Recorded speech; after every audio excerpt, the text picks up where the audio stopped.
So getting this financial support and living in this much poverty, it's like, where do I spend the money?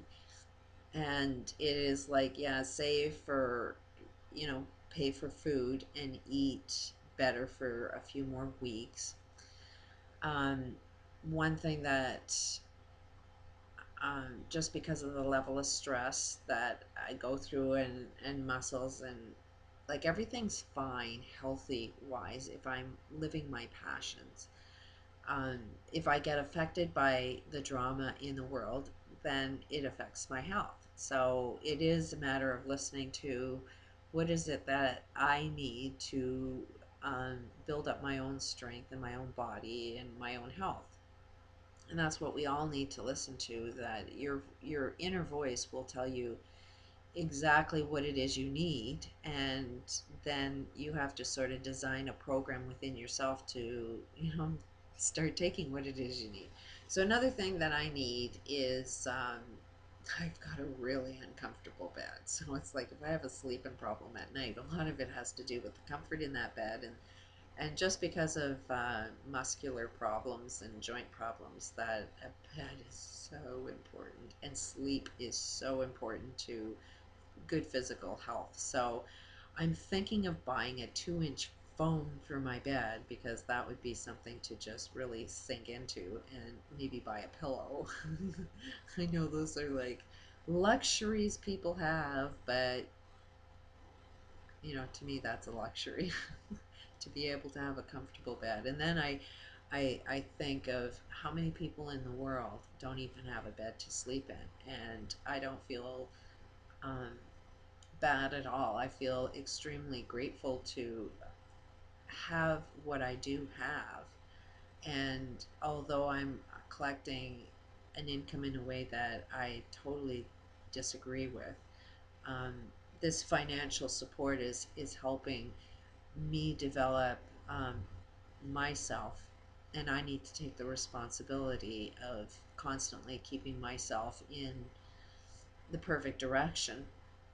So another area that I'm thinking of spending this money on is getting a membership at a gym and a bus pass, because a lot um, you're really really secluded because of transportation when you live in this level of poverty. And it is a bus pass that would be good for the rest of the year for like 40 bucks or something like that. But that's 40 bucks that you don't have. You can barely buy food. So a bus pass is kind of important, and a lot of opportunities open up, especially now that it's starting to get colder and the muscles tend to get a lot, it affects me if you don't have proper winter wear in the winter out in the cold weather and you're walking. So a bus pass would definitely open up my world, and I definitely need to get into shape and need to get out of the house and move and get these muscles in better shape. And even if it's swimming at a pool, um, but I really am a lot more effective if I get up really early, like 5 o'clock in the morning, and go out and work out, and then you're fresh for the day and can work out.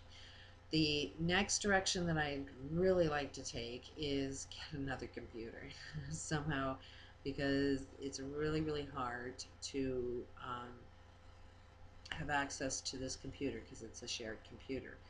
And one thing that I would like to start working on is creating a, a website.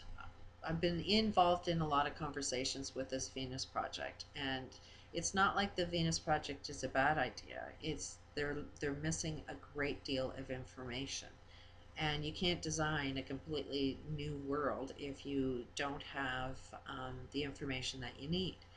So one thing that I'd like to do is start designing a website. I've seen this done before, where somebody posts um, a designing of a computer game, and it's all open source. So people that are programmers get on this website, and everybody plays a role or a part in developing this computer game. So in the same way, I want to do the same thing. I haven't done any computer programming for a long time. My skill level is nowhere near um, top grade. But I'm going to struggle along, even if it means designing an interface and posting it online and seeing if anybody else wants to develop this kind of system. And what I'd like to develop is, yeah, if everybody's involved in, like the Venus Project or anybody that wants to see some change, it's got to be a website that you can sign up on. And then you need to develop a network of people. We need to know what all our problems are. So everybody's got to post what's your complaint? Like, this can't be all about just be the love and be happy. Um, there's got to be a few steps involved in what's needed to create a global shift. And one of them is we need to know exactly what the problems are, and we need to know how to solve all of these problems. So you need kind of a database to collect an awful lot of data on all of the problems that we're all experiencing.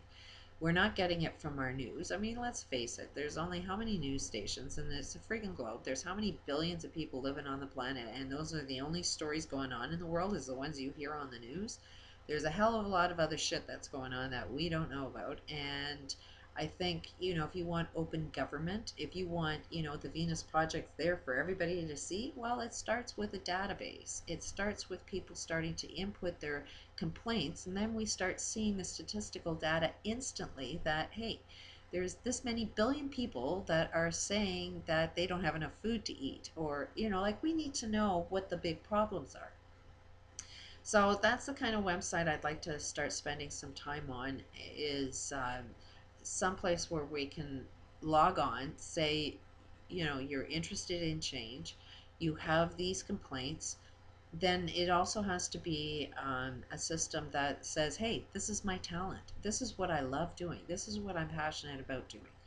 And then what you can provide to the table, what it is you have to offer the world. And it could be, hey, I own a lot of land, and matching it up with people that want to work the land to create a farm where everybody profits off of it. It's a matter of connecting the dots with, hey, I have this, I have this, I have this. Let's just get your team together so that you can start designing better ideas that will solve problems, but also create a totally different social game. And we're going to be stronger if we don't fight a system. Yeah, we have money going on in the world, but it's not about stopping money.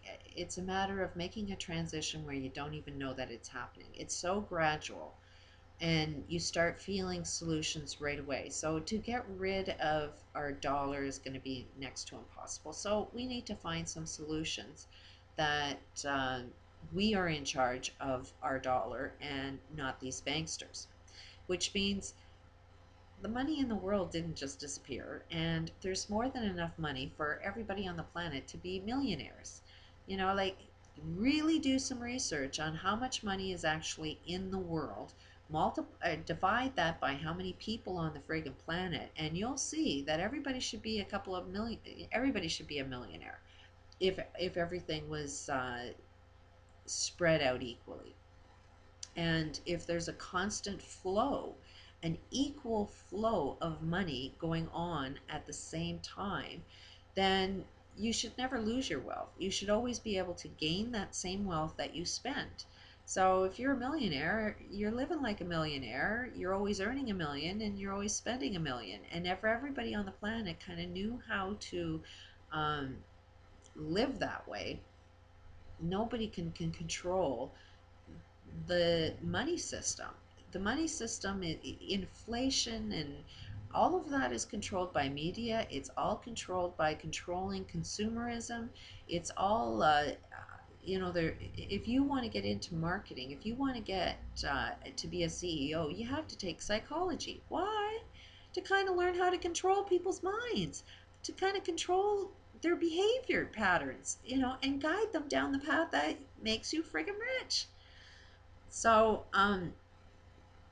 you need to know the psychology that has been played on you and reprogram your own freaking mind you need to take some steps. And I feel that this is a good step to forward, is to create a database where we can start connecting the dots. We can see the problems that need to be unfolded. We can see the kind of support that we need. When you start designing a future where you can touch and feel and see, and you know you experience the experience, then it's easier to create more and more and more of that.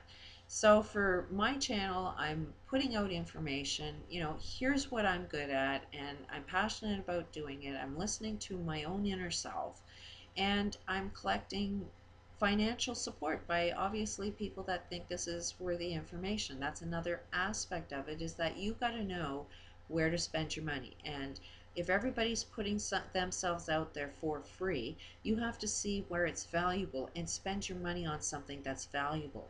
And you know, it really does inspire you that when somebody's supporting of you, you want to be even more supportive of them.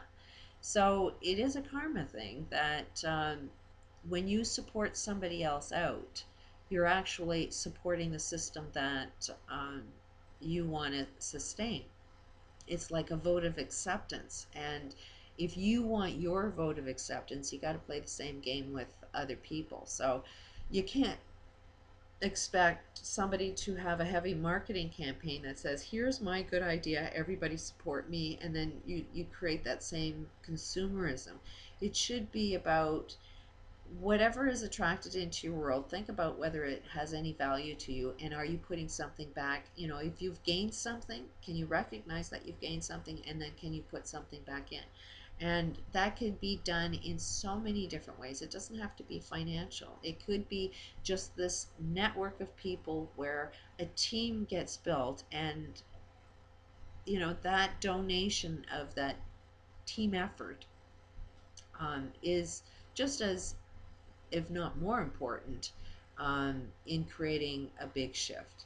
So that, you know, I would love to see if I can get into another computer and really dive into a website like that and see if anybody else wants to participate in building a system like that, because I think it'd be, if anything else, it'd be cool information to see and how many people want to participate in something like that. So there's my update. Peace out.